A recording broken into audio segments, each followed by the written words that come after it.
Hello, fellow movie Crusaders, and welcome to our special end of the year episodes. My name's Sean Wasserproof. With me, as always, is Brian Michaels.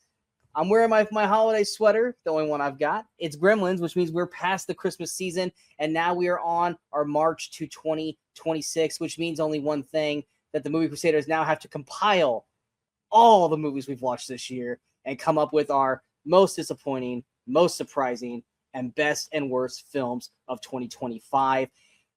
Brian, what did your final list end up being? How many movies? How many movies total have I seen this year?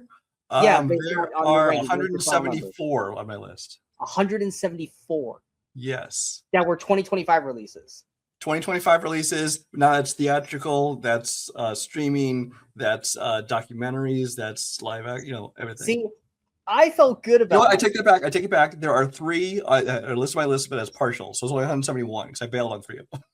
Even with that. See, I felt good about myself because my number this year is the biggest it's been probably since we started shooting, but it pales in comparison to Brian. I just got done watching Marty Supreme. Don't worry, I'm not talking about it on this episode.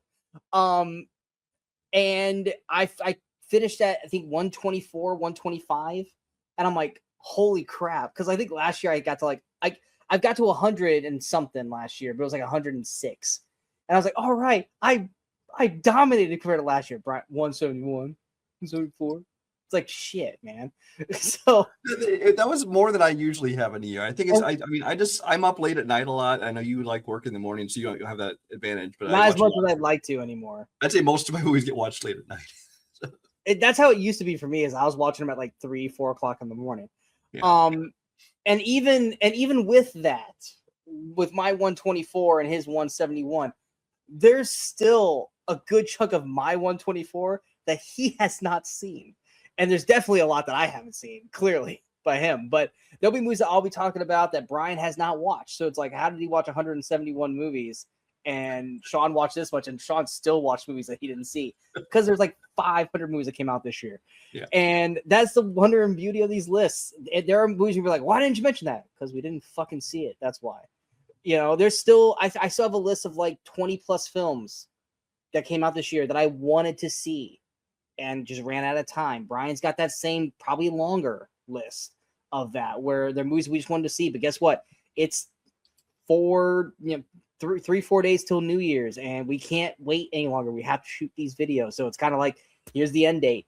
We have to be done by this time, or whatever's not watched. We might watch them in time for us to do the award shows, but for our rankings, this is what it is. But we are here today now to talk about the not so nice list. We're not talking about worst yet. We're talking about movies that just straight up disappointed us, that made us angry, that I'm not mad, I'm just disappointed. Now, I've had a couple cases. Yeah, and I'm going to preface this like I do every time we shoot this episode. If you were on this list, that does not mean we didn't like the movie. So before you go, oh, you gave this 4 stars. I did, but I expected 4.5 or 5 stars out of this. Or whatever. Some of these are movies where they were directors that we really, really are high on, and the movies just did not match our quota of what we thought they were capable of, or they had actors that we really, really loved and their performances weren't quite as good, or they were franchises that we've loved every movie of, and then they just didn't quite match up on this one. It still does not mean that we hated these movies. These movies on my list, I can't say for Brian, none of these movies on my disappointed, I will be talking about on my worst stuff. I think the lowest score on my disappointed is 2 stars. And there's no 2-star movies on my worst of at the end of the year. So before you guys jump on our ass about disappointed, it does not mean we didn't like the movie. It just means that it did not match what we were expecting it to be. Anything you want to add before we get into this? No, except that one of mine will definitely also be on my worst list. Yeah, Brian will mix and match. I try to cover a wider scope. I will say, like you were saying, I'd say a lot more of my list, actually all my lists, even my best of list and everything, but this one as well, a lot more of it is filmmaker driven. It's like there are certain filmmakers who I had high expectations because they were involved, and in this case, it disappointed me. Or in another case, it surprised me because I wasn't expecting to like them, and so it's a lot of that this year. And there's a couple of these movies on this list where I'm like, look, the movie's fine. It just didn't match my expectations. And I might not have that much more to say on the matter. It's like, look, the movie's fine. I expected more. And that's why it's on the list. And it's simply put, and there's plenty of movies where it almost seems like every goddamn week, every movie that comes out, doesn't matter if it's a great movie or a bad movie, someone is pissed off about it for some reason. Because everyone does the one thing. Well, the movie in my head, I mean, hell, Brian and I did that for the last 2 Scream movies. The endings that we came up with for the last 2 Scream movies are better than the fucking endings that we got. So we were mildly disappointed, but it still doesn't mean that we didn't like them. We'll still go back and rewatch them. We'll just go, man, there's still 2 of my top 4 Scream movies. Exactly. But in our heads, our movies are better. But let's go ahead and jump into this. So I have a top 10 and then 5 honorable mentions. And Brian, you just have a top 10, correct? For disappointing? Yes. I do have 5 honorable mentions. Yeah. You do? Okay. Yes. Or was it surprising you only had 10? Surprising I only had 10. Actually, I do have just a couple straggler ones I added on to that too. So let's go ahead and jump into honorable mentions. Now, we'll do this in case we have crossfire, where he has a movie and I have a movie, but it's maybe these aren't really ranked. So it's not like my number one most disappointed, whatever. But if he has a movie that he wants to talk about now and I was going to talk about it later, we will just talk about it right then and there. We're not going to talk about it and then talk about it again in 40 minutes. So we'll preface that this was my 4th and I'm talking about it here at 12 kind of thing. But like I said, with surprising disappointing, it's not an actual ranked system. So let's go ahead and jump in. Do you want to go 1, 1, 1, 1, or do you want to do your 5 honorable and then my 5 honorable? You know what? Since I'm not going to say a lot about honorable mentions, just let's blast through our 5. Okay. Do you want to go ahead and start since I've been talking most of the times already? Sure. These are just honorable mentions. These are ones that disappointed me, but not enough to make my top 10. First one I have is Anniversary. This is the movie that had Zoe Deutsch in it. It had Kyle Chandler in it. It has Diane Lane is in this movie. This is great cast top to bottom. It looked like this kind of a, I don't know, kind of a thriller, almost like not a single white female kind of thing, but it's like, Phoebe Dynevor is in there and there's some history with her and Diane Lane. Anyway, it had this trailer that gave you the idea it was this thriller, but it wasn't. It was this whole fucking political bullshit, which, it was an okay movie, but it's not at all the movie that we were sold. And so I was super disappointed by that one. My second one, Oh, What Fun. This one just came out this past month.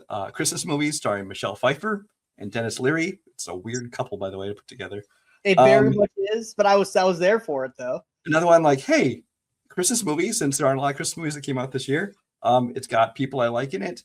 It looks like it'll be a fun comedy, and it just wasn't that funny. That's all I'll say about that. Warfare, another one that I had high expectations for, and it was not a bad movie. It was just a very mediocre movie. I think it just got very monotonous. I think that not a lot really happened to it. And as much as I liked a lot of the young up-and-coming actors that are in it, I didn't think that this movie reached the potential that we were hoping it would, especially with Alex Garland directed that, right? If he didn't direct it, he did the cinematography for it. Oh, he co-directed. It was him and an actual Navy SEAL guy or somebody, or Army Ranger. Actually, directed. I was the last one Garland actually directed was Civil War, but I think he had a hand in this, but he wasn't the actual director. Yeah, well, he was one of the 2 co-directors. They worked together. Yeah. My 4th honorable mention, Bring Her Back. Now Sean was not a fan of Talk to Me. I really enjoyed. Yeah. Go ahead. What were you saying? No. I thought you were talking about Bring Her Back, but then you went to Talk to Me, so it's fine. No, Sean was not a fan of Talk to Me. I really liked Talk to Me. I thought it had a good style to it. I thought these directors who used to be YouTube guys, who I normally hate people that come onto social media, but they had a real style to it. I think that they had a future. I think they had a great grasp of how to create tension and excitement in these horror movies and some great imagery. And so I was really looking forward to the next movie. And this one I thought was not very good at all. So I was very disappointed for that one. And my last honorable mention, I'll breeze through, is Honey, Don't. This is the latest one from just Ethan Coen of the famous Coen brothers. And it had Margaret Qualley, Aubrey Plaza, Chris Evans in it, who I will say was having a great time. I enjoyed Chris Evans in this. Actually, I didn't have any problem with any of the actors. It was the story and the editing, and just this movie was just kind of a mess. And there's subplots that came out of nowhere, and then the ending, and it just was really a mess. So as much as I like the people in it, the movie itself did not work for me at all. Real quick, blitz through. Never saw Anniversary. It was on my list. Same thing with Oh, What Fun. On my list to watch. Didn't get to watch it. Warfare, one of my honorable mentions. Just knock it out real quick. Everything that you said, it basically is them in a room hiding for 40 plus minutes. This could have been a 40-minute like Band of Brothers episode, and I probably think it would have been better. Just did not work for me. I was bored out of my mind. That doesn't take away anything that the real people went through, but the way they shot this just lacked any real oomph for me. And I was super excited for that movie, and it just was boring as hell for what it was. And this is a movie that shouldn't have been boring, and it was boring. Honey Don't. I'm right there with you. I enjoyed all the performances in the movie. I thought everyone was fun. It was a script issue. It's so badly wanted to be like Pulp Fiction, where there's, it's not about the main character. It's about the town and everything that's going on around it. You just kind of follow Honey, but Honey's not the. No, it's fucking stupid. It didn't end up on any of my disappointing. It's just outside worse for me. Just because it pissed me off. And Bring Her Back, I will be talking about on another episode. Definitely wasn't disappointing for me, but it definitely is on another list that we'll be talking about at a later time. Was that all of them? That's all mine. Honorable mentions. What are yours? All right, my honorable mentions, like I said already, Warfare was one. Drop is one. I'm sure Brian's probably going to be talking about that a little bit later. Do you want to go ahead and knock that out? We'll go knock it out. I had it number 8 on my list. Let me go ahead and just get my little piece over, and then after I go through my honorable mentions, go ahead and talk about Drop. Christopher Landon, big fans. Brian and I are, but this is now his second straight movie that has been kind of a dud. We were hoping he was going to come back firing with Scream 7, but then that did not happen for reasons that are known to everybody, which sucks. Yeah. This movie was just kind of like Warfare, dull, lacked any imagination or fun that Landon does so well in his movies. It was just kind of the whole way through, and it wasn't surprising. Even though it thought it was surprising, it really wasn't. It lost all zester. The performances were not special or great or memorable. I'm even having a hard time trying to remember it, other than the fact that I knew who the person was in question. It was literally within the first 5 minutes, because it was the only other name in the room, and why would you cast that person if they weren't going to fucking be there? So that's one. Good Fortune. I like it. Is it Ansari? I always say his name wrong. Aziz Ansari, yeah. Aziz Ansari. I like him. I don't love him. But this movie had charm in its trailers. Cassie Keanu as an angel, that just sounds fucking great as in terms of on paper. Then you had Seth Rogen, who's been on fire lately with everything he's doing with studio and just his decisions on writing with Evan Goldberg. So on paper, this should have been great, and the movie is not great. It's just kind of dull and not fun or funny. Most of the funny moments are in the trailers, which to me is always a dark omen on comedies.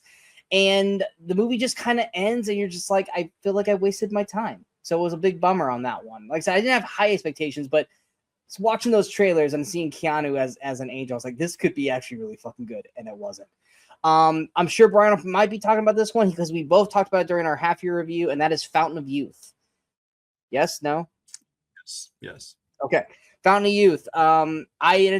You guys know on this channel that I've always shit on Guy Ritchie, but Guy Ritchie has started to win me over his last few movies. So when he has this one with a cast of people that I actually enjoy, with Natalie Portman and John Krasinski, and it's kind of like a National Treasure, Uncharted kind of movie, this looks like it should be awesome on paper. It's unimaginative. It's, once again, dull, which a lot of these disappointing movies are probably going to have that term come out of my mouth, is dull. It is poorly written. It is poorly directed. It is poorly acted, which is hard to say with the cast that we had. It's unimaginative in a movie that should have some imagination with it and cleverness, because it's basically a treasure hunt, and it lacks all those things. And yes, it's an Apple TV release, but still I expect more, and it did not give that to me. My last one might also be on your list. It was our number one most anticipated film of the year based off of what we did with our collective rankings, and that's Love Hurts. We were both excited for this with Ke Kwan getting his own starring role. Granted, it's the same kind of role that we have seen like done 80 times over now since Liam Neeson and John Wick became a thing. And it works for Bob Odenkirk and nobody. It did not work for Ke Kwan here in Love Hurts. Nothing really against him, but it's a bad script. It is unimaginative in its writing. It's also boring. You don't give a shit about the story. It's a very, very forced love kind of chemistry thing with Ariana DeBose. Yeah. It feels very forced and also just feels wrong because of the age. It's just like, what the fuck? I'm sorry, but she's not on the radar for me anymore. Like, she did West Side Story, and everything after that has just been wrong. She needs to fire her fucking agent, because now she's heading straight to streaming and never to be seen again. I hope Kwan gets it. I mean, he had Zootopia this year, but it's a voice role. I mean, I hope he gets another chance to do lead actor, but Love Hurts was hurtful to watch. So those are my honorable mentions. I'll be talking about several of those. I will say Good Fortune just missed my list. Did you want to talk about any of them right now, or do you want to wait until we get into your? No, I'll do them as we go up the list. Then it's fine. Okay. So what was your number 10? My number 10 was Catherine Bigelow's House of Dynamite. I'm sorry, A House of Dynamite. That is my number 7. So we'll both talk about it right now. Okay. So this is a movie. It's what was it, Netflix, right? I think it was Netflix. Yes, Netflix. It's like this tense, kind of almost a Cold War thriller kind of thing. And it's one of those that's told basically in real time, so it's going to have a real tension to it. And Catherine Bigelow does that great, as she's done with things like The Hurt Locker. The cast is what really had me interested in this, from Rebecca Ferguson, Idris Elba in a smaller role than I expected. Jared Harris, Anthony Ramos is in this, and too small of a part, I will say, as well. Jason Clarke, got a whole bunch of great people in it. And most of the movie I actually thought was actually very good and very engaging. It had me really engaged, but it basically disappoints me because at the end, there is no end. It just says, it's time's up, movie's over, and you're like, what the fuck? It's like, could you edge me any more on this movie, and not in a good way? I mean, because while it wasn't going to be like a best of the year or anything for me, I was still really enjoying mostly the performances, things like that, and the concept of it. It was a good concept to it. The problem was, it's like you reach this climax and it just stops. And the first problem is that it kept getting to a point, and it would be like, it would stop and go, okay, meanwhile, elsewhere, and you go point of view somewhere else, and you tell the story again, and you go, okay, now somewhere else, and tell the story again. But we think, okay, well, eventually though, they're going to build and see what happens next that we've never gotten to. Nope. They just leave you fucking blue-balled. And so that's why this made my most disappointed list. I remember when you and I both discovered this movie together, because we were doing our I think it was fall preview show, and we were going through. I was like, what's this one, House of Dynamite? And I was like, and you were like, I don't know if I heard of that one. I clicked on, I was like, Catherine Bigelow's directing. Look at this cast. We were both like, oh my god, this movie's gonna be great. Oh hell yeah! And we were both excited for it. And then we both watched it, and I feel the exact same way. And I was going to go into a little bit more of a deeper way of talking about how it made me feel. So kiddies, cover your ears. It's like when you're in a strip club and you finally get to have your lap dance with the sexiest stripper, and you end up getting picked. You end up getting a song that is literally like 90 seconds long. So before you even get to the lap dance, the song ends and she's gone. And you're like, nothing happened. I think it's more like you went down and sat down in the chair, and all of a sudden the lights came up, and they said, okay, guys, we're closed. Yeah, like you sit down in the chair, and she's standing up doing all this, and this. By the time she actually gets over to you, the song's over and she's gone. It's the easiest money she's ever made. And that's what Netflix felt like with this. You have this amazing cast of people that we all really love and enjoy. And you get like 30 minutes for each one, and they all get to this inevitable breaking point. And it starts all over again with this new set, and they get to that same exact point. So you're seeing some of the scenes redone differently, but on the other side of the spectrum, which is interesting and intriguing. But it's one of those things where you've just had us grow with these characters for 30 minutes. We're going to go back to them, right? Right? right? No, you're not. And when and then the movie gets to like the final one, and the movie gets to that point, and then it just fade to black, go to credits. It's like, fuck you, seriously? I This wrote is in what my you review want? that the credits started to roll, and I literally backed up the movie because I thought maybe I dozed off and missed the ending of it. Like, nope, that's just how it ended. I felt like that was one of those things too, where it's like, and I it's not, and they didn't do it this way. This was literally because of how they were doing the structure of the movie. But I felt like, are they hiding the fact that Idris Elba's the president?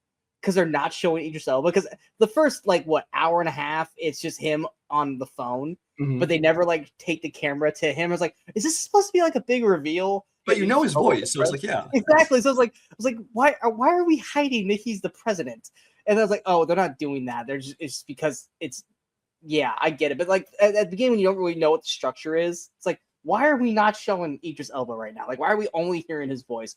And then when we get to his story, we wasted like what 15 minutes on him at a fucking basketball court with a bunch of like, you know, like doing this like charitable thing. And it's like, could we not have come up with a better writing decision for what the president was doing that day? Like, come on. Yeah, House of Dynamite could have been amazing because up to that point, it is a really, really well done film for what it's doing. But what we got the end result of, fuck you. Epically fuck you for what you did to us. My number 10 is a movie that, had there not been a TV show that had completely won me and many, many, many, many people over, probably wouldn't have batted an eye at this movie. Probably wouldn't have given a shit about this movie. But because of fucking Cobra Kai, I was excited for Karate Kid Legends. Cobra Kai. Did you never watch Cobra Kai? Did you? No. Well, I watched the first season, but yeah. Well, yeah, but you didn't watch it the whole way through, so you had no investment into this like I did.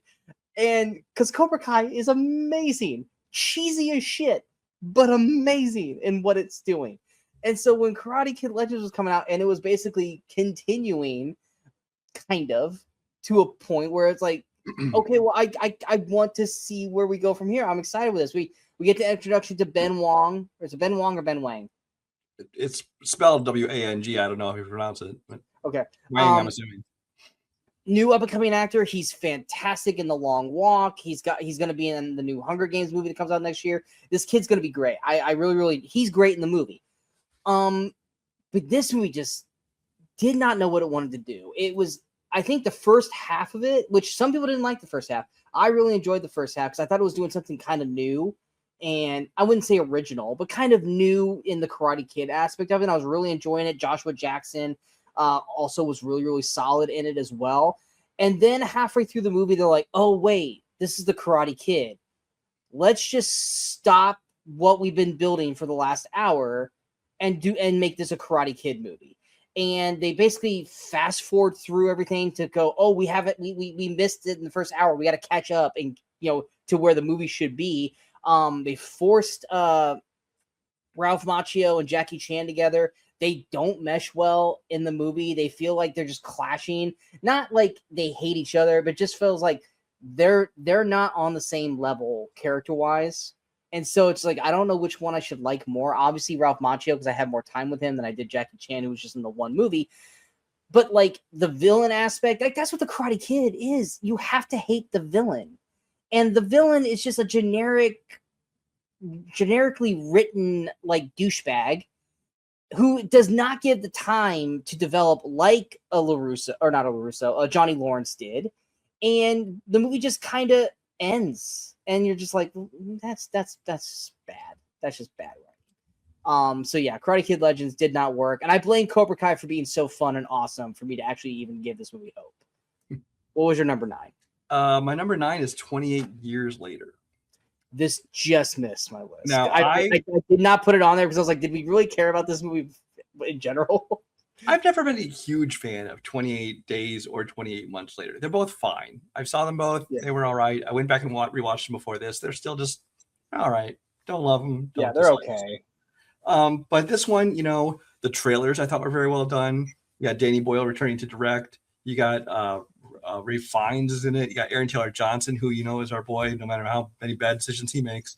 Jodie Comer, I'm not a big fan of, but move past that. But anyway, mostly because of the marketing of this and the people involved, I was excited for this movie, and this movie just really, really disappointed me. I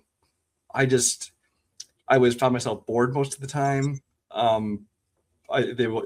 The story didn't kind of go the directions I thought it was going to go. It wasn't the kind of movie I thought it was going to be. There was way too much zombie dong in it. Didn't need to see that so much. And it doesn't look like that's going to change in the sequel either, guys. Yeah, it does not look. That's the star of the show right there. Zombie dong is going to be the main factor in the sequel. Zombie dong is the new name of our show, folks. No, but so this is one that just I just by the time this ended, I was like, I don't even care. I know because I know they already made another one, and there's supposed to be a third one. I don't know if they've filmed yet or not to make this like new trilogy of these. I'll see them, but I just don't care. I don't care where the story's going. I wasn't interested in what happened in this movie. There was a few scenes of cool imagery that we got a glimpse of in the trailers, but it just didn't pay off for me. I think the big thing that hurt you and I when watching this is that the two main people that we cared about, which was Ralph Fiennes and Aaron Taylor Johnson, are both severely underutilized. Aaron Taylor Johnson's in the first part of it, and then he's gone the rest of the movie. We were hoping, and he's the main reason I wanted to see this movie. Yeah, and then Ralph Fiennes is the second part, and he's only in like the last 15, 20 minutes of it. And so it's like you have this whole middle part that we just did not care about because we don't care about the kid. We don't care about Jodie Comer and her character. What is she? She got cancer or something. I can't remember. I don't even remember. I can't remember. But it's just like you have like a beginning of a character that we really wanted to watch, and then like over an hour of this stuff, and then the end with Ralph Fiennes, which is interesting. And then you have the wacky, crazy way it ended, which is going to lead into the second movie, which I'm not going to lie. The trailer for the new one looks really good, but I have a feeling it's still not. And you want to know why? The trailer for this one looked good too. So yeah, it does look like Ralph Fiennes is gonna have a way bigger thing to chew on, and I'm not talking about the zombie dong. In the sequel, yeah, maybe. He does have a relationship with the King Zombie Dong, so we'll see what happens. But he looks like he's gonna have a way bigger role in the second one. The thing that's tricking me, and I know it's not him because I already looked it up. The main guy of this like punk group. He keeps looking like Jack Rayner in a bad wig. And I love Jack Rayner. And so I was like, well, if that's Jack Rayner, then I'm actually going to be excited for this. It's not. So I'm a little disappointed. But yeah, this just missed out on my list. So number 9 for me is not on your list, I know, because you were like, I didn't have high hopes for it every time I bring it up. And that's Captain America Brave New World. I didn't have high hopes for that one. Yeah, no, you didn't. I liked Falcon and Winter Soldier. It's one of my more favorable Marvel shows. I like Anthony Mackie as Sam Wilson, and I was happy to see that he was getting a little more boost in a role with Captain America. We'll see how that goes now with how we saw the Doomsday trailer. But nonetheless, I was excited to see what he was going to do with his first feature film where he was the lead. And not his fault by any means, because none of this is on Anthony Mackie. Anthony Mackie's great in the role, but the film around him fails him. You have a bad villain in oh god, what is the fuck? The Leader? The Leader, yeah. It's the Leader, right? Yeah. Okay, my brain went to Brainiac. Like, that's DC. The Leader is a very bad villain. It's underwritten, it's underutilized, it's bad makeup, bad CG, whatever the fuck you want to call it. That's on and filmed completely separate from everyone else. Yes, the movie, you can see the bad FX in this movie. You can see that they're standing behind or in front of a green screen. You can see when they're not in the same room or same area with each other. Because you can tell the way the camera's panned and the way it's like if you can especially on an MCU movie, if you can see when this movie is not real, that's bad. That is very, very bad. And then you end it with the Red Hulk stuff, which granted, cool, but that should not be your final act. That should be like your second mid-act leading into what the third act's gonna be. That's because he was not the villain of the movie. So why is that the villain boss fight at the end? Everything about this movie was just done wrong. So huge disappointment out of that. But that was my number 9. My next one, it kind of continues off of yours. It's actually Thunderbolts. Really? Now Thunderbolts, I have a fairly positive rating on. I gave it 3.5 stars. There is a lot about this movie I enjoyed. but I was disappointed by it. I had high hopes for it because I like so many of the actors and so many characters, and I thought they'd kind of get to play with each other and make for a very interesting story. The problem is that I think they didn't have a good villain in it, or rather the villain, villain antagonist, I'll say, not villain necessarily, that they did have. I think that they kind of dropped the ball completely in the end when it's like, oh, let's all defeat the villain by giving him a big fucking group hug. Which also happens in Captain America. Both movies. So much of this movie was about, your feelings and your inner turmoil. It's like, and so some people loved it about this. Some people thought this is their favorite MCU movie because it talks about, mental health. It's just like, I understand you have kind of those parts in the movie and it can be a through line, but when that's like the main focus of your movie and it's an MCU movie, you have this great, actors, and you could be doing this great action. I was underwhelmed by the action. I was underwhelmed by the story. And so while I did give it a positive rating, it did disappoint me. It is the most depressing MCU movie. And that says a lot based off of what we've had before. It is seriously the most depressing movie in the MCU. Love the cast. I'm not angry about how it ended, but it also was kind of like, we're really ending this with a hug. Like, that's what we're doing. I feel like the ending is where it fell flat, and I do think they spent way too long in the where the underground base thing. They were there for over an hour, and I was like, can we move on from this area? But I loved everyone in it. I love the writing of the dialogue for everyone, and I think everyone gelled really well together. But the story that they were in felt like more like an MCU show and less like a movie. Like this feels more like if they had done like one of those like MCU specials, which I enjoyed it, but it didn't really feel like an MCU movie. I think it's would have been better as an MCU special. And if it makes you feel any better, at one point I read the entire movie is supposed to take place in that bunker.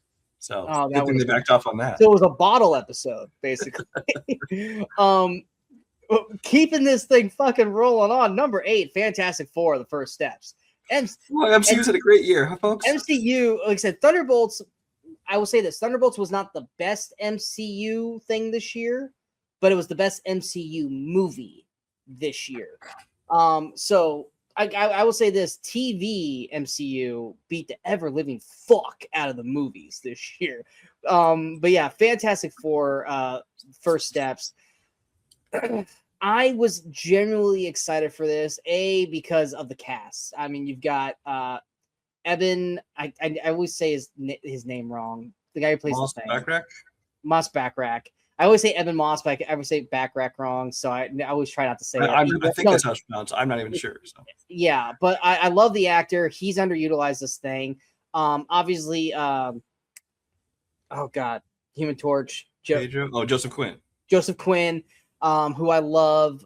He gets stuff to do as Human Torch, but he's just not. I don't want to put him up against Chris Evans, but he's just not as fun as Chris Evans as Human Torch.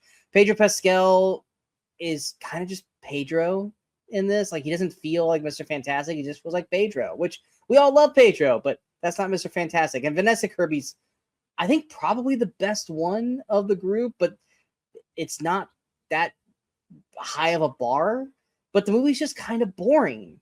I think they blitzed through the first or the beginning of how the Fantastic Four came to be in a like, here's what's happened in the last 4 years, which I was like, that seemed very important. And while Brian was in agreement with everyone else, like, we didn't need to see that, I was like, but these are new MCU characters. Like, I kind of wanted to learn these actors in this role by them going through that shit. Instead of going 4 years in and they're just kind of already like comfortable with what they are, because we're not comfortable with who they are by this point. Galactus, the best Galactus so far, or at least he's not a human fart cloud, but I still feel like we didn't really utilize him to his full potential. Silver Surfer, there was nothing wrong with her. It's just, I felt like she shouldn't have been in the first movie. Basically, it's just everything just felt wrong in terms of how they were going about this film. There was nothing anything just outright bad. It just felt like it felt safe, and safe is not what they should have done with this. They should have actually kind of been bold with this movie, and it just kind of felt safe, and that was the wrong choice. And so for me, it disappointed me. Because Yeah, I barely this is another remember one that I Mummy didn't 2. have high expectations for, so it wasn't on my list. But I agree with most everything Sean said, because it's actually, while I don't think it is a bad movie, it is one of my least favorite MCU movies. Like if I were to do my ranking, it'd probably be in the bottom 5. It lacks fun. Because it's not fun. It's largely bland and boring. Personally, I Yeah. hate that 60s retro future aesthetic they had to it. So I'm glad we didn't get more movies taking place in this world. But yeah, I wasn't excited about it going in, and I didn't love it coming out. So it just didn't make my list at all. So. Yeah, just it lacked fun, and this should have been fun. What was your number 8? Number 8, Are you on about, 7? You're on 7. I'm on 7, sorry. Yeah. You've already talked about it, and that is Drop. Mostly all the same complaints as you. I was excited about it, mostly because of Christopher Landon, as well as a couple of people that are in it that I like. But it really was another writing issue. And actually, when I looked into the writers of this, as well as a couple of like Christopher Landon's next movie, I'm not sure why we're excited about it. We like Christopher Landon and what he does, but like this was written by the same people who did like the Truth or Dare horror movie and the Fantasy Island horror movie, and I think Liam Neeson's Nonstop was the only other movie they've done. So I'm not.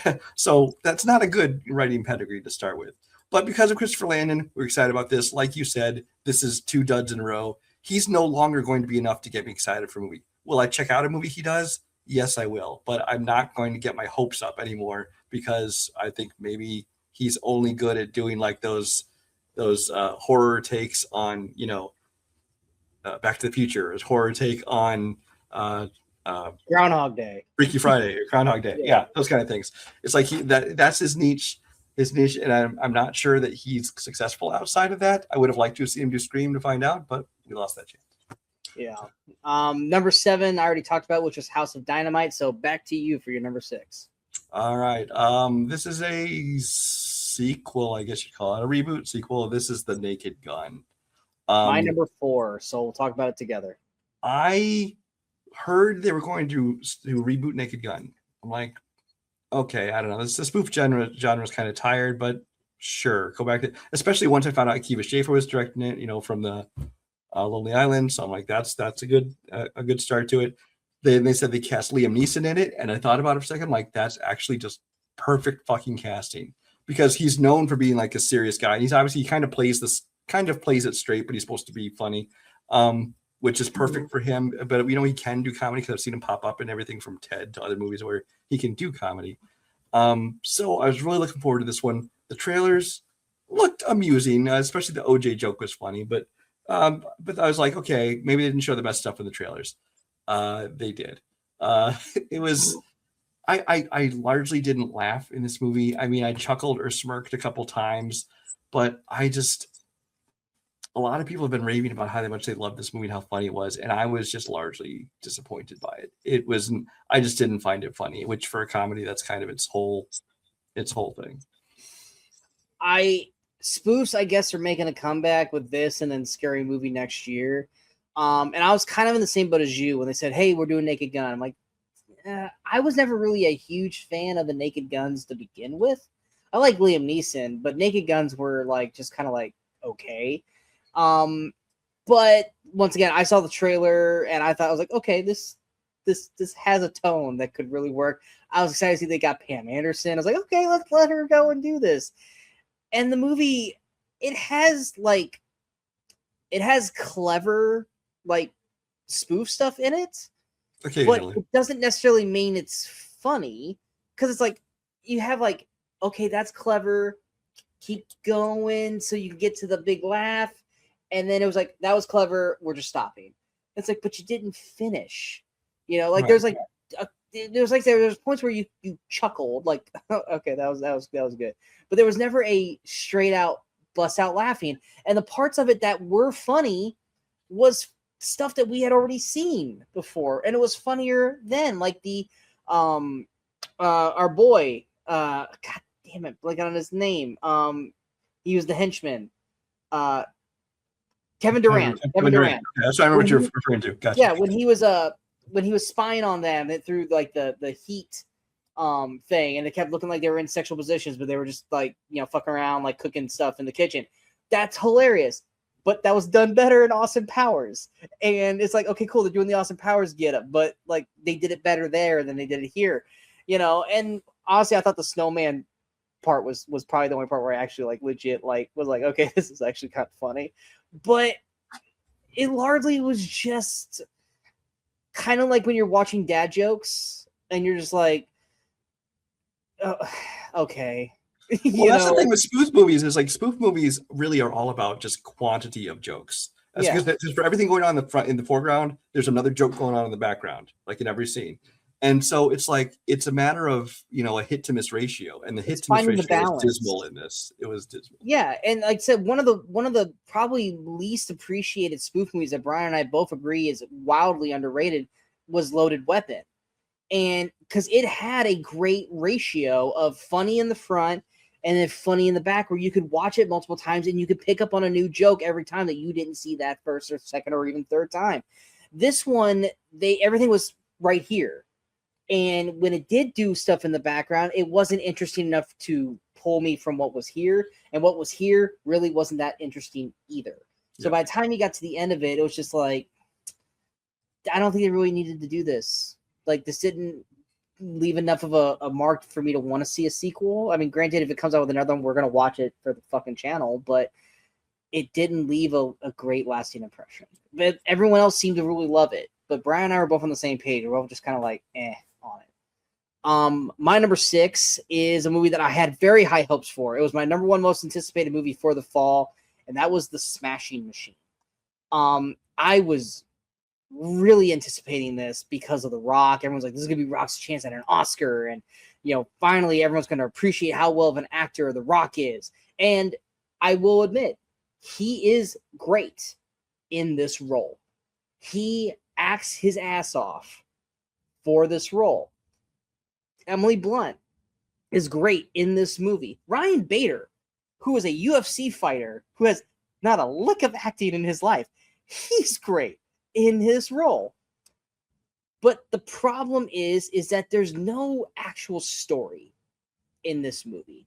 It feels more like a culmination of scenes where there's good acting and they're just kind of thrown together and they're like, yeah, that's the movie. And it's like, cool, but there's not really a through line or plot. It's not like a coming of age or, you know, oh, I'm down in the dumps and I'm going to rise to the occasion. And, you know, like you see in a lot of sports movies, it's just, here's is it Mark Kerr? I think is his name. He was great. He's not great anymore. He's got drug problems. He's got a really unhealthy relationship with Emily Blunt's character, and it's mutual. It's not like he's this abusive asshole. She's manipulative and horrible too, and they're both just really wrong for each other, and they both can't get out of each other's fucking way. And that's it. That's the fucking movie. It's not. It's just. I commend The Rock and Blunt and Bader for their acting, but this was not directed well. This was not story driven well at all. It was just accumulation of scenes, and those scenes weren't good enough to keep the movie afloat for the whole time. So like I said, I appreciate everyone who tried their hardest, especially The Rock. I know he was really trying his damnedest for this, but the movie, the director, and the script failed him in this. It's the other Safdie brother, by the way. Yep, it's the other Safdie brother. Guess what? I'm not a Safdie fan. So yeah. I did not see that one, by the way. My next one you've already spoken about. This is Love Hurts. Like you said, one of our most anticipated, together our most anticipated in our combined list. Yes. Just because of the way the math worked out. We come out basically because of the great cast they assembled. Because for me, a big draw for me was that it was being done by the guys at 87 North again. It was not directed by David Leitch, but it was produced by him. And like his top stunt guy was now taking his first time trying to direct a movie. And so I was really looking forward to this movie. And this was just really disappointing. This is another one that I would not say is a bad movie. It just never really caught on for me. Ke Huy Quan, you know, we like him. He's got a personality. I think the personality worked for the character they made in this movie. But like you said, the script didn't work. The story wasn't good.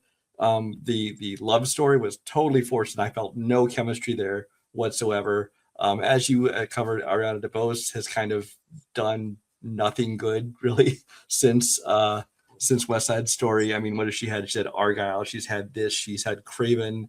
ISS was decent. But yeah, she Wish, which is considered one of the not so great Disney movies, came out. So basically, she's kind of been disappointing in everything she's done. But across the board, this is just a movie that we thought had huge potential to it. It didn't live up to it. I do like some of the action sequences. I think the action's well done. I just think that the story wasn't there, and definitely was no chemistry in the characters. I feel like if this movie was not a theatrical release and was straight to streaming, we wouldn't have been so hard on it. And if it still wasn't, wouldn't love it, but we wouldn't be as disappointed. Yeah, and if it wasn't like the first real big movie of the year for us, so we were like amped up. Like March, something like that. No, it was February. It was a Valentine's Day February. movie. Oh yeah. Oh, that's right. Right. Yeah, it was the first real big movie that came out that we were like, yes, here we go, and it was like, oh fuck. So it's like that really just did not help it at all. So my number 5 is a movie that I watched this weekend, and that's Anaconda. I just watched that an hour ago. Yes, and I do not know what Brian's thoughts are on it, but and I don't know if Brian read my mini review on Letterboxd, guys, because I did not shoot a video for it, but I wrote a review for it.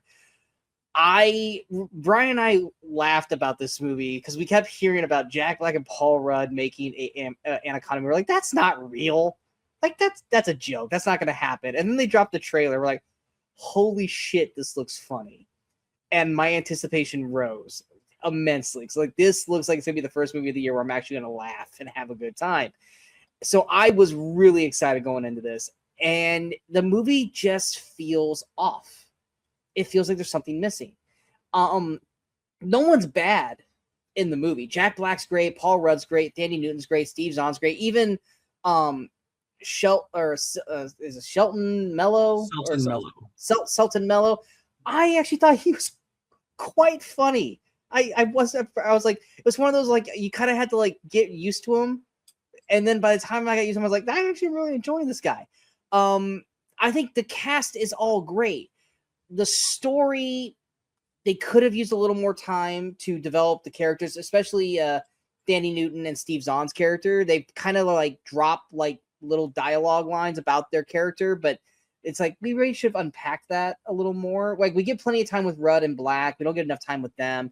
I don't think the snake was utilized as well as it could have. There's a very, very unnecessary second plot with fucking Ratcatcher. Daniela Melchior. Yeah, that whole storyline is fucking pointless and not used well in the movie and should have been utilized. Where there's another subplot that's used later in the movie that ends up becoming the third act. They had that be the secondary subplot, and it was like kind of a race to see who would shoot the movie first. That would have been like an actual interesting way they could have done that. And I'm not gonna say any more than that because I know this movie just came out. Instead of this subplot with her, which just went nowhere. It just I wasn't like not entertained watching it, but the whole time I was watching, I was like, I just feel like there's something missing. I feel like there's something off. Like there's just something that's just not hitting. It wasn't nearly as funny as the trailers made it out to be. Like there's funny moments, but it's not as funny as it could have been. And that's kind of it. I still say this. I'm still going to go by this. I feel like if they had shot this movie like Tropic Thunder, and the movie was Jack Black playing Jack Black, Paul Rudd playing Paul Rudd, Thandie Newton and Thandie Newton, and they were actually going out to shoot this like they were Tropic Thunder, and then all chaos went loose, I think it would have worked better because it's them basically playing like a hyper end, like this is the end, like a hyper end version of themselves, and I think it would have worked better than what they did. But at the end of the day, the trailers got me super amped up for this, and it did not match my expectations. Yeah, like I said, I just saw this tonight. I didn't love it, but I think my expectations were never super high for this. I mean, it's like the idea for it was kind of fun, but I something about it, I just kind of knew it wasn't quite going to work. Because I mean, like you said, everybody in it is fine. I especially love seeing Steve Zahn get a big part again. I wish they'd put him in more I comedies. wish that his character got more fleshed out. I We really need to see more of him. I agree with that. Tandaway Newton, who I'm kind of ambivalent about. I'm not quite sure why she got cast in this. She seems like kind of the odd person out. You'd think you'd see someone else who's more, known for comedy or something. Which is why I said her and Steve Zahn needed more character time because they just. I agree about the Daniela Melchior subplot. It was completely either unnecessary or they should have, done more with it. Yeah, they need to go one way or the other. I think it's kind of the whole movie is like they had a great concept and they didn't really know where to go with it. So they dip their toe in this and they dip their toe in that, but they never kind of commit to anything. It's almost like Doug's directing for the movie. So like there's a good idea there, but it's not fully fleshed out. Yeah. So I mean, overall, I didn't love it, didn't hate it. It's not gonna make any of my lists of the year. But like I said, going into it, maybe it's because the trailer didn't do a whole lot for me. So I kind of went in there not with high hopes for it. So I think I just wasn't as disappointed as Sean was. I will say on one just random side note, Ione Skye apparently has not aged since 1990. That's just really weird to me. Anyway. Who? Ione Skye. She played Jack Black's wife. She's the girl from like Say Anything with John Cusack and a bunch of stuff way back in the 90s. Yeah, I saw that. And I was like, I feel like I know her, but I can't pull who she is. She hasn't done it. She kind of went into like doing a lot of like indie movies and stuff like that. But she looks pretty much the same as she did in like 1995. Here's the thing that I felt like that they were trying. I know we're spending too much time, but the movie just came out, so it's kind of like us doing a mini review of it. Yeah. You will understand this. I don't know if many people will. You know what they needed to do to build more on this relationship. And granted, it's just giving them more time. But I feel like they were really trying to have this core four be like Without a Paddle. But they didn't. But they didn't give them the time to establish themselves like Without a Paddle did with Lillard and Seth Green and Dax Shepard. It just felt like I felt it with Black and Rudd. Didn't feel it with Zahn and Tandy. And that's where I thought that they really needed to give them more in the beginning. Like they didn't have to rush to Brazil that fast. Yeah. But yeah. Anyway, your number 4. My number 4 you have also spoken about already. I think it's the last one on my list that you've already spoken about. And that is The Fountain of Youth. Guy Ritchie, who Sean's even come around on liking some of Guy Ritchie's movies, at least a couple of them. John Krasinski, Natalie Portman, Isaac Gonzalez, who you all know. Wow, I feel about Isaac Gonzalez. Yeah. Donald Gleason. It's Stanley Tucci's in this. It's another one. It's a great cast. It's one of these Apple movies that you saw coming on. They just threw money at it. They put all this great cast in it. They got a director in it who's done some good action, and he's done some comedy. And his action comedies, when they mix together, often work very well. At least I like a lot of them. And this movie was just kind of boring. It was like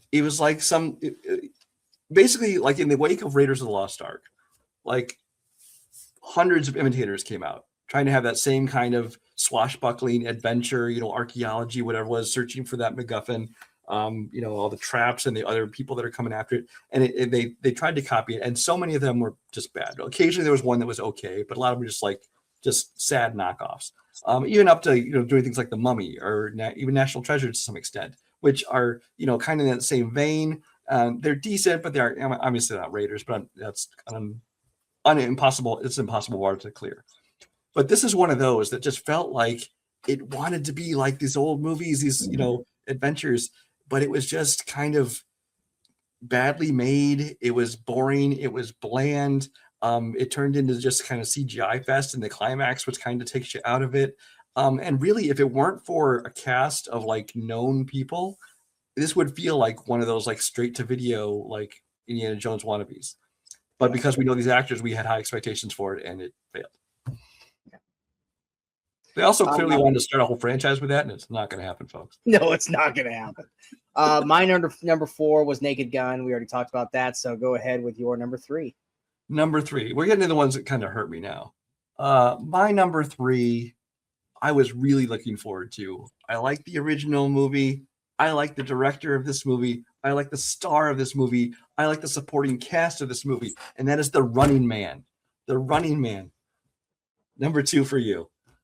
So we like Glenn Powell. Okay, we love Glenn Powell. We love Glenn Powell. I feel like he was trying a little too hard to play this angry guy here, and it kind of felt like he was acting. It didn't really work in the role. But fine, whatever.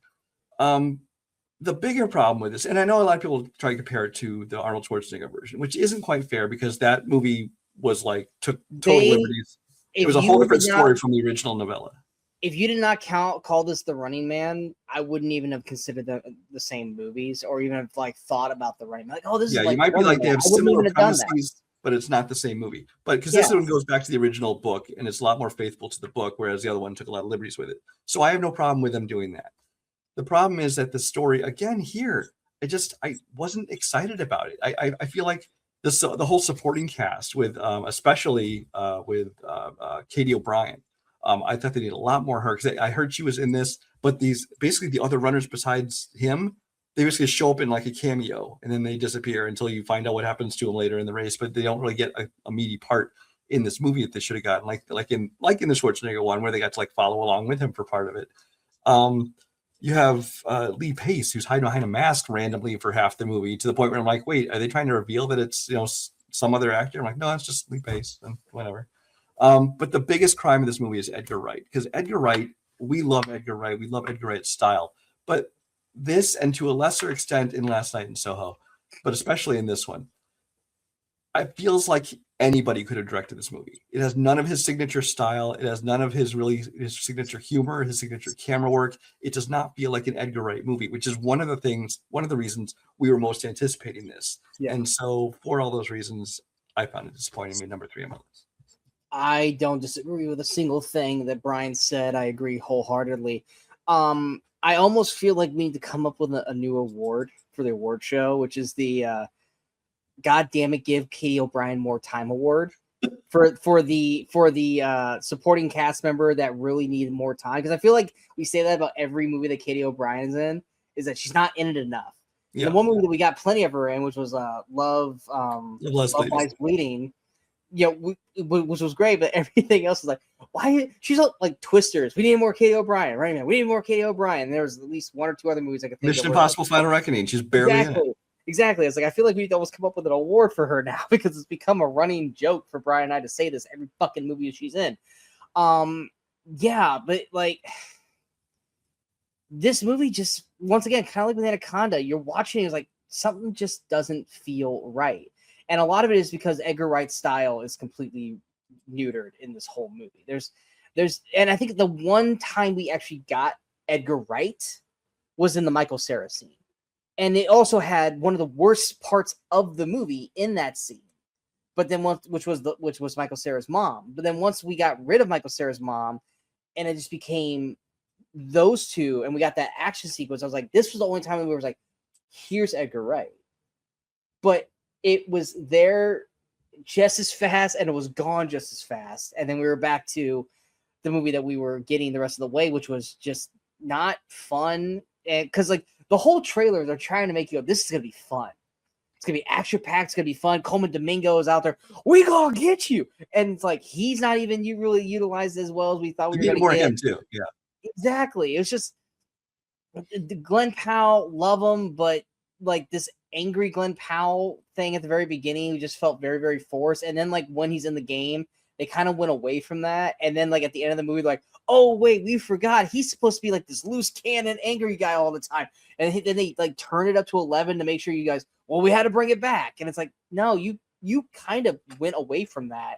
And now you're forcing it back down our throats because you have to get to this endpoint. And so you go, oh yeah, guys, remember he's like this. The motivations are stupid. The ways they have to get to certain things, the additions of a whole new character in the last 20 minutes, just so for what reason? That the girl, there was no reason to add her all of a sudden, especially when you hadn't really shown her like kind of sprinkled in throughout the movie beforehand. Had you done that, I'd be like, okay. Yeah, Running Man was just, yeah, sucked. It sucked. And Edgar Wright has a lot more clout than Christopher Landon. But the next Edgar Wright movie is going to make me go, all right, let's see. I mean, like I said, he needs got to recapture that magic. Yeah.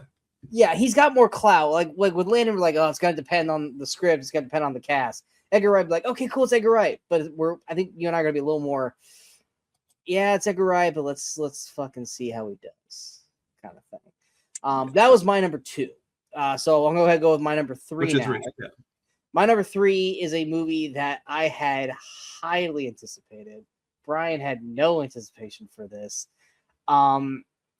It's still good. It still got 4 stars from me, but it wasn't what I expected it to be or hoped it would be, and that was Wicked for Good. Oh.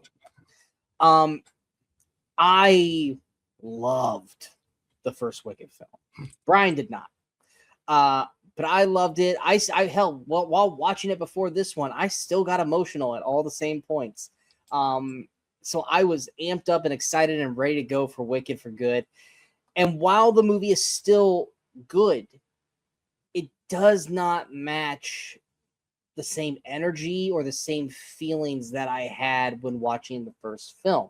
And it's not a casting problem. And like I said, it's hard to like attack it. It's the same reason why people, always shit on It Volume or Chapter 2 over It Chapter 1. Well, like, well, yeah, you're more invested in Chapter 1. It's the kids. They're adults in Chapter 2. You're more invested because it's kids.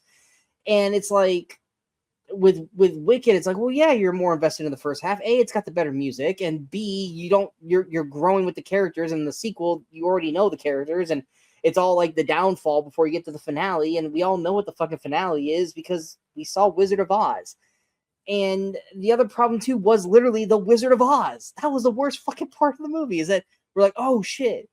Now, granted, I never saw the play, so I can't go, well, in the play it's like that, which if it is, okay, but I had to judge it based off of what I saw. And literally having Wizard of Oz happen basically in the background, I felt like it was a huge faux pas for me, because it's like, oh, there goes Dorothy. We don't see her, and here comes the rest of the movie. Oh wait, we gotta do this. Okay, well then we're here. It's like they jump ahead in time really, really fast. It's like, well, we're off to see the wizard. 15 minutes later, hey wizard, Dorothy's here for you. It's like, I remember Wizard of Oz. It took them a little bit to get to the wizard, but here it's like, oh, 15 minutes later, there's the wizard. And it's like, there's one point where it didn't need to be longer though. No, it didn't. It was just more that they didn't utilize their time effectively. Like, there's one point where I think they played on the fact that I'm not defending this movie. I didn't love it. But it's fine. But I think that they figure everyone knows the story of Wizard of Oz, and we are not telling the story of the Wizard of Oz. We are telling this kind of other story that's happening kind of alongside it. So they give you those brief scenes with like Dorothy and the things you recognize, but then, just so you know where you are in the story. But then you made very vital character beats. Yes. Engraved. Now, and I know this is a part of the play, so it is there, but you engraved some of these characters with characters from Wicked. Those are some very vital character plot points. Mm-hmm. And nothing happens with it. They do nothing with it. And that's all I'm going to say about it. You already know what I'm talking about, so I'm not going to go any further because A, Kimberly has not seen it, so I'm not going to spoil that. And B, for anyone who still hasn't seen it yet. But there are some very big character revelations that happen. I'm like, oh, shit. Like as I was watching, I was going, oh, shit, seriously? And then they did fucking nothing with it. And I was like, you can't. And even in the end, that. I think some of the same characters you're talking about, you're like, wait, whatever happened to that character? Exactly. You don't know. It's like, there's one character who actually has like this big moment where all eyes are on this character, and they're singing like, oh, I'm gonna do it, and then you never saw him again. It's like, so what? It's just the music's not nearly as strong. There's like, which has always been a complaint about the musical. The second act. I mean, there's probably 2 good songs in this that I can think of, but they're not like ones that I like want to re-listen to like I did in the first one. It's more of an Ariana Grande movie than it is Cynthia Erivo, which is not a problem for me at all. They both are great in the film, and anyone who had any worries about Ariana Grande in the first movie, which you shouldn't have because she was actually fantastic in the first one, she doubles down and is even better in this. Jeff Goldblum's better in this because he gets a little more due. Michelle Kwan is probably the one that is underutilized in this. And then wait, I said her name wrong, didn't I? Michelle Yeoh I said Kwan. That sounds like, who are you talking about? Michelle Kwan. Michelle Kwan's a fucking figure skater. This is a figure skater, yeah. Like, wait, what? As soon as I said it, like, that's not right. Go back. Michelle Yeoh is completely underutilized in the sequel. And then the end point for her character was like, really? Like, that's not how that would have happened, but you don't have enough time to really give her like a definitive end. So it's just everything about it, just like, I didn't hate it, but it was also like, is this like, I get you're doing the play, but you're also the movie. You can deviate and you can add a little more to it. And like I said, I wasn't mad, but I also didn't love it like I loved the first one. So yeah. What was your number 2? My number 2 is not going to be on your list. I think it might be on a different one of your lists, actually, that we do. But it made number 2 on my list, and we'll segue right in from Wicked with Jonathan Bailey, because this is Jurassic World Rebirth. Now, I didn't have high expectations for Jurassic World Rebirth, for the most part, because the trailers didn't do much for me.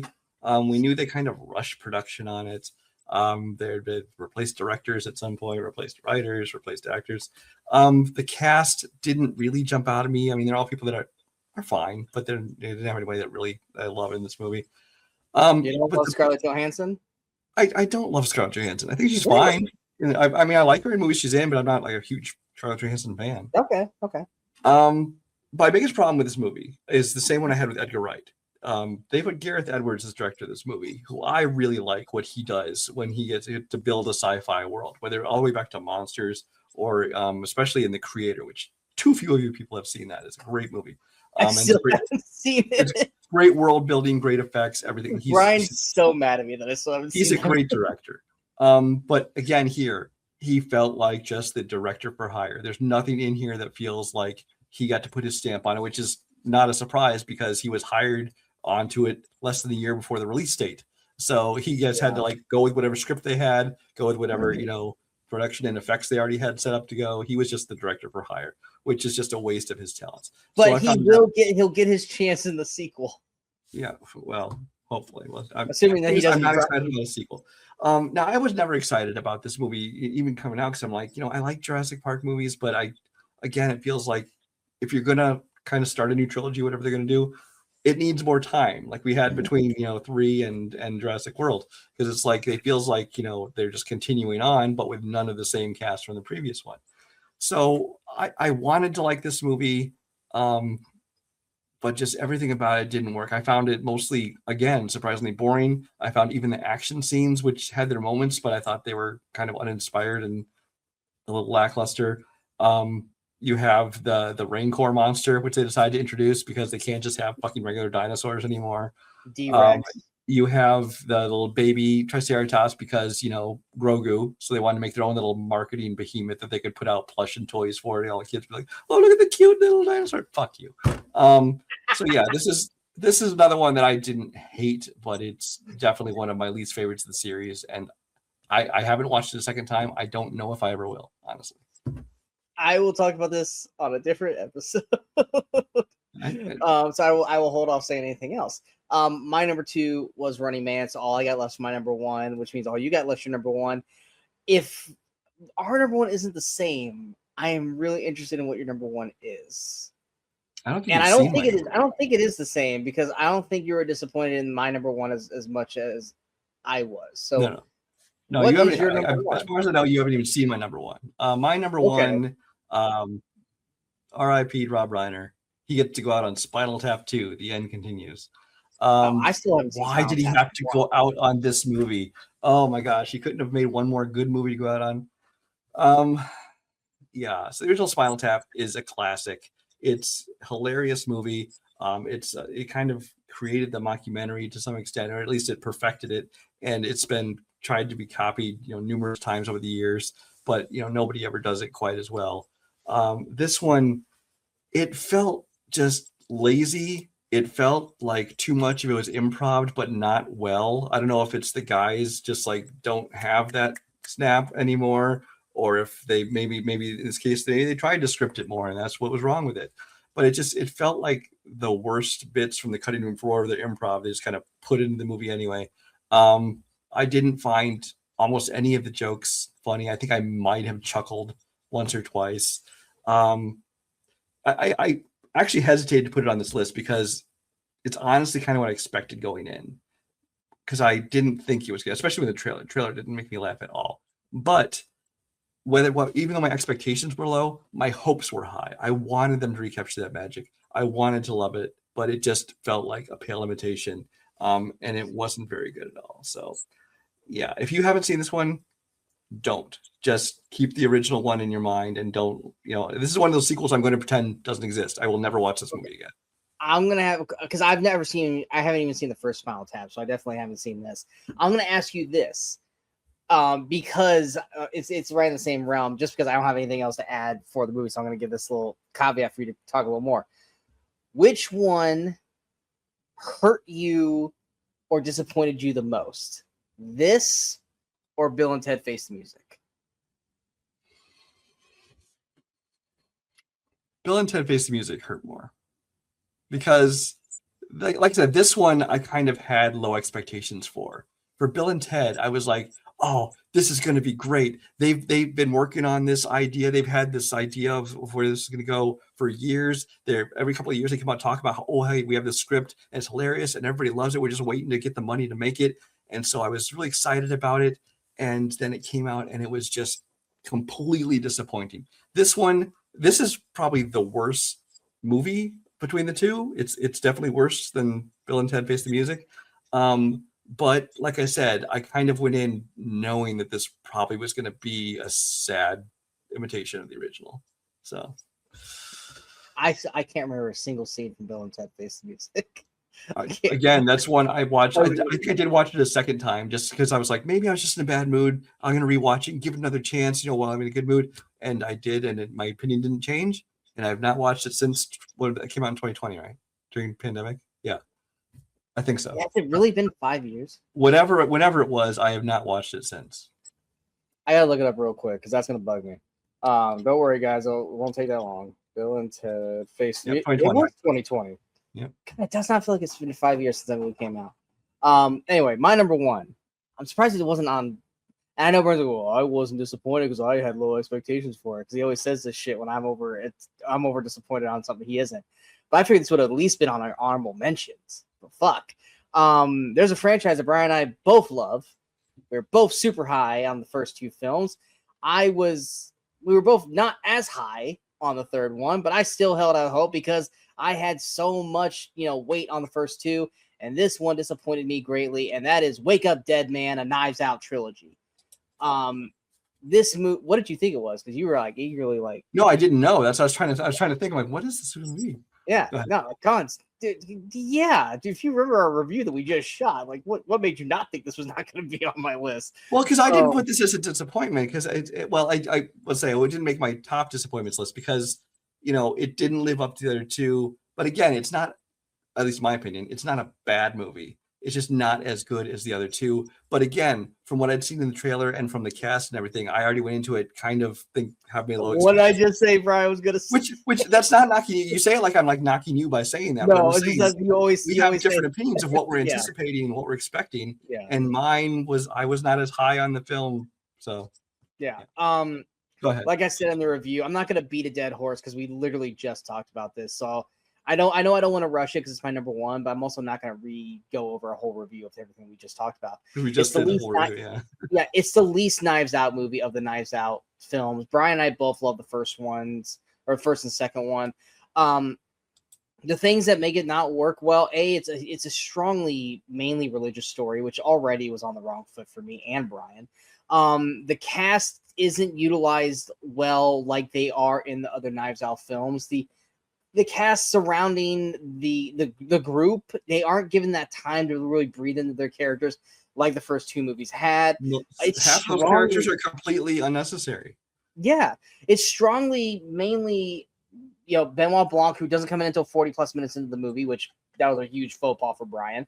And it's mainly Josh O'Connor, who is great in the role. There's nothing wrong. There's never a bad performance in the movie. I'm not going to knock any performances. It is literally the execution of how this movie was done. It's the least Knives Out movie of the Knives Out franchise. But Josh Brolin is great. Josh O'Connor's great. Obviously, Daniel Craig is great. Glenn Close is fine. I think I've seen her do better. But everyone else, their names, and they literally, you could have put anyone in those roles and they would have been just as satisfactory, because they don't give them the time to really breathe in these characters. Not like Kate Holmes and Batista and, you know, Jamie Lee Curtis and all of them in the previous two films. These characters just don't get to be those characters. Even Mila Kunis, like, why even cast her? Yeah, she seemed like random casting. Yeah, and she's not even bad. She's not bad in the movie. It's just like, why did we cast her for this role? Like, this just seems like a weird role to cast her in. Like, she doesn't bring anything to the role. She's very neutered in the movie, and it just felt, most of this movie just felt like there's like, Joshua Brolin is this like larger than life, like ridiculous character. Josh O'Connor's like really trying to be the straight man, but even he loses his sanity at certain points. And then everyone else is just kind of somber and just kind of there. And then you got Benoit Blanc. So it's just, everyone's just kind of uneven. Like, no one's playing the role bad. It's just, it's not a good mesh. It's not a good gel, much like the previous two films. It was also the least fun of the three movies. It seemed like I was literally going into that. It was like, it's not even fun. No, you're fine. You're fine. It's just, it's not even fun to watch. And the first two movies are fun. It's fun to figure out the mystery. It's fun to kind of figure it out, and then even when you think you have it figured out, you're like, well, you had this part right, but you didn't. You fucking missed this whole other fucking section. And even like the delivery of the reveal is bad in this. Like, just the execution of everything they do in this. Like, even the whole part of like when they're actually reviewing it, like, oh, it wasn't really Josh Brolin. It was Thomas Hayden Church. But it's like, but when you're playing the scene, it is Josh Brolin. So you are literally fucking with the mindset of the viewer, because you're lying to us, and then we're supposed to go, oh, no, you can't do that. That's a cheat. That's a cheat. And that really pissed me off. Like, it's one thing if you just would have shot everything from the back, you'd be like, oh, well, yeah, it could have been Josh Brolin. But no, you can't do it where it's actually Josh Brolin, and they go, no, it wasn't. And it's like, no, fuck you. Because it was. And it's just... that movie pissed me off. I've watched it again just to make sure I wasn't like that first time, like, you know, like, okay. And granted, it's not I'm not as mad at it as I am the first time I watched it, but it still doesn't mean I'm not disappointed in that movie. Like, it was lucky that I gave it a second shot. That's how disappointed I was in it after watching it the first time. But that is our most disappointed. Not as violent as we've gotten before, or yelly as we usually have gotten before. Very more tame. Some good cross between us. Normally we're like way off. We actually had some good crossover on this one. But what were you guys' thoughts? What were your most disappointed films of the year? Let us know in the comments below. But we hope you guys enjoyed this episode. If you did, go hit that like, share, and subscribe button to the channel so you guys stay up to date with all the latest videos pop up on the Movie Crusaders. Of course, just follow us on all the social media outlets you see below. This was just episode 1 of our of the year extravaganza. We still have most surprising and then your worst and best films of 2025, leading into our most anticipated films for 2026. 1 down, 4 more to go. We hope you guys ride this wave with us as we move on to the next one. We are the Movie Crusaders. I'm Sean Moskrew. That is Brian Michaels. And until next time, in case we don't see you, go watch some movies and go have some fun.